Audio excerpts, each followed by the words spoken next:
Bienvenidos a Perú Educado para un Mundo Mejor. Hoy nos metemos de lleno en el epicentro de un terremoto político, en el corazón de una batalla parlamentaria que se está librando ahora mismo en España. Y no es un simple debate más. Es el choque frontal de dos visiones del mundo, dos maneras completamente opuestas de entender el país y su futuro. Y el campo de batalla, el tema que lo enciende todo, es la inmigración.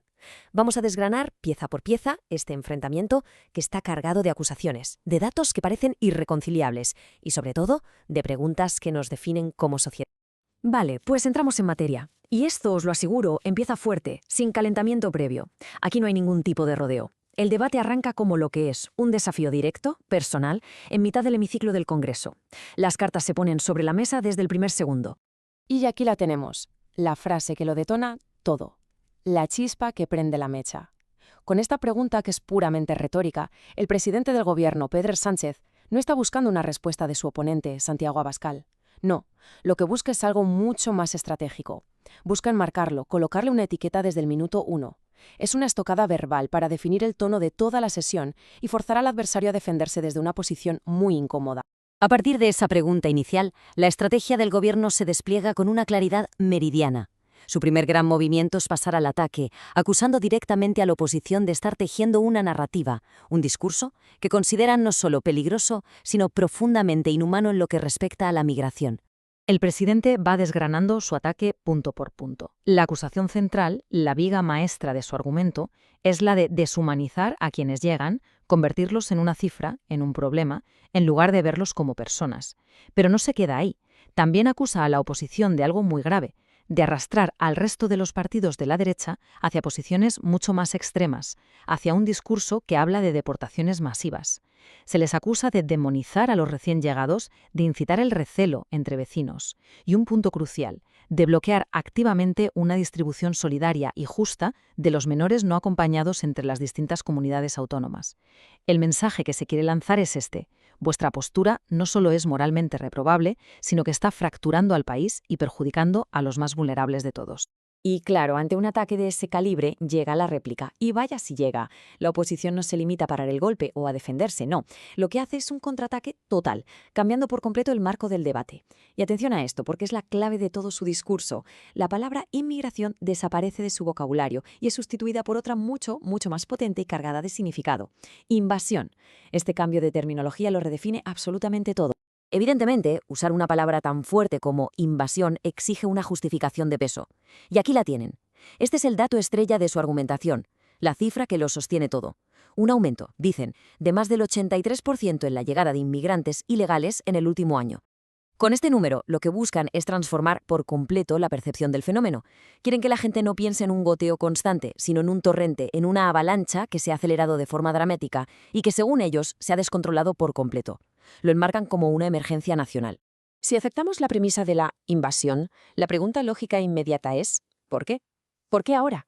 ¿Qué está provocando esta llegada masiva? Y aquí es donde la argumentación de la oposición da un giro de guión provocador.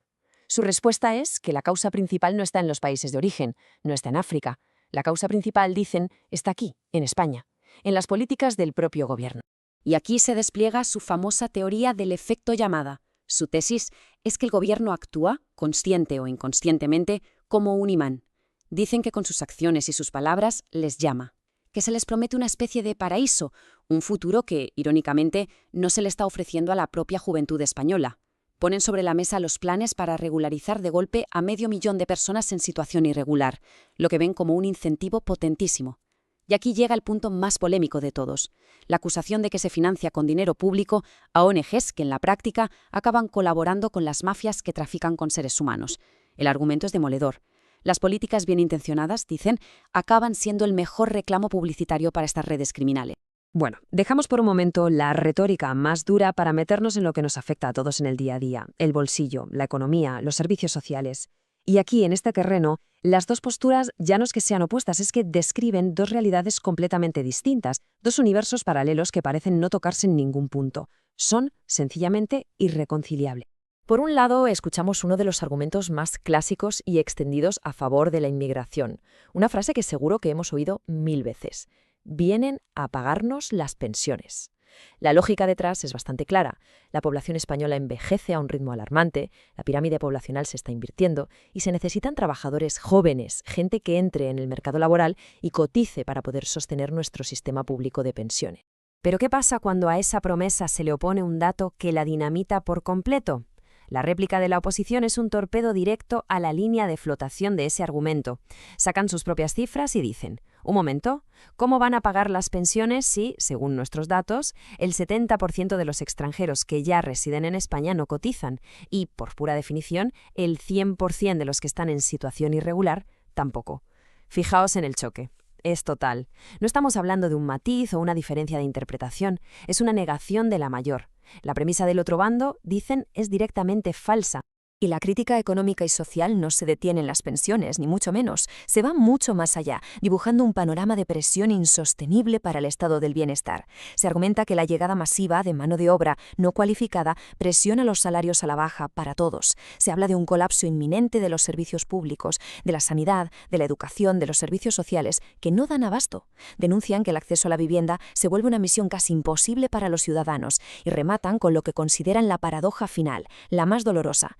Mientras España recibe inmigrantes, sus propios jóvenes, muchas veces con una alta cualificación, se ven forzados a emigrar para buscarse un futuro.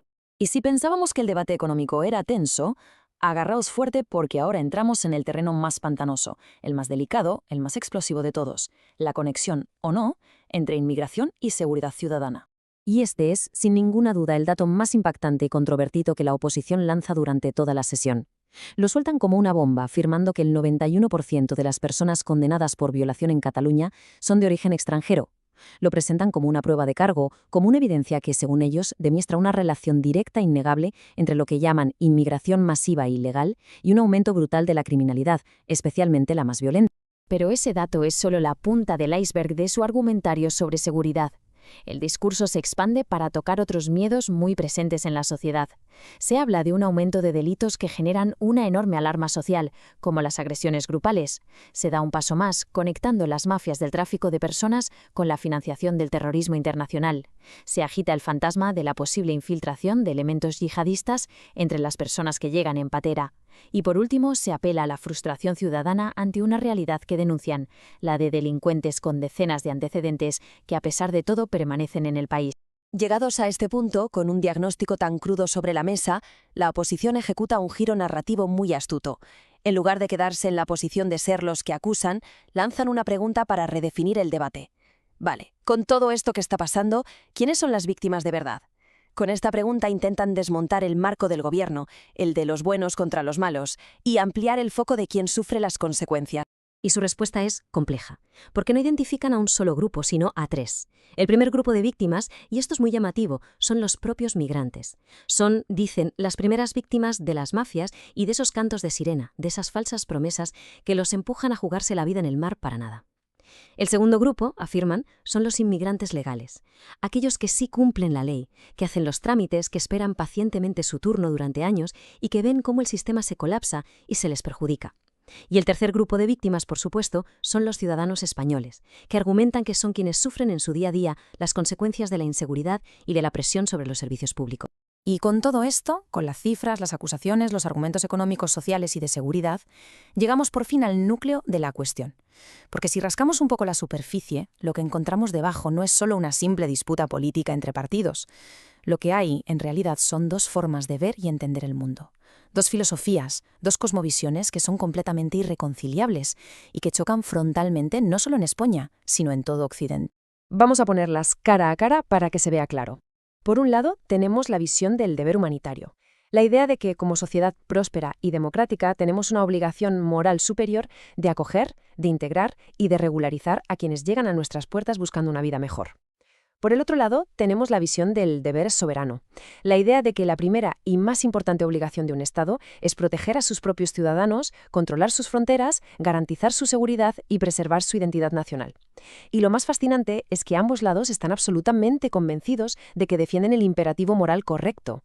Por eso el diálogo es tan difícil, casi imposible. Ante este diagnóstico tan alarmista, la oposición no se queda solo en la crítica. Presenta una hoja de ruta, una solución de choque en 4 pasos muy claros y contundentes.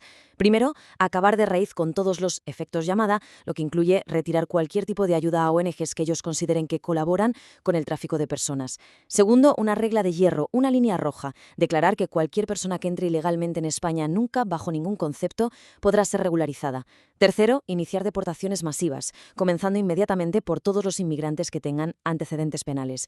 Y cuarto, un principio que llaman de prioridad nacional, que los ciudadanos españoles tengan preferencia absoluta a la hora de recibir cualquier tipo de ayuda social o de acceder a una vivienda pública. Y así llegamos al final, volviendo a la gran pregunta que lo resume todo, un dilema que resuena mucho más allá de las fronteras de España y que está definiendo la política en todo el mundo. Las fronteras, ¿qué son en el siglo XXI? ¿Representan un deber humanitario que nos obliga a mantenerlas abiertas o son la expresión de un derecho soberano que nos permite protegerlas? Como se puede ver, no hay una respuesta fácil y en la búsqueda de un equilibrio entre esas dos posturas se está jugando el futuro de nuestras sociedades. Espero que este análisis haya servido para entender un poco mejor las claves de este debate tan complejo y polarizado. Si os ha parecido interesante, haced clic y compartidlo, que así ayudamos a que más gente pueda formarse su propia opinión con todos los datos sobre la mesa. Nos vemos de nuevo en otro episodio de Perú Educado para un mundo mejor.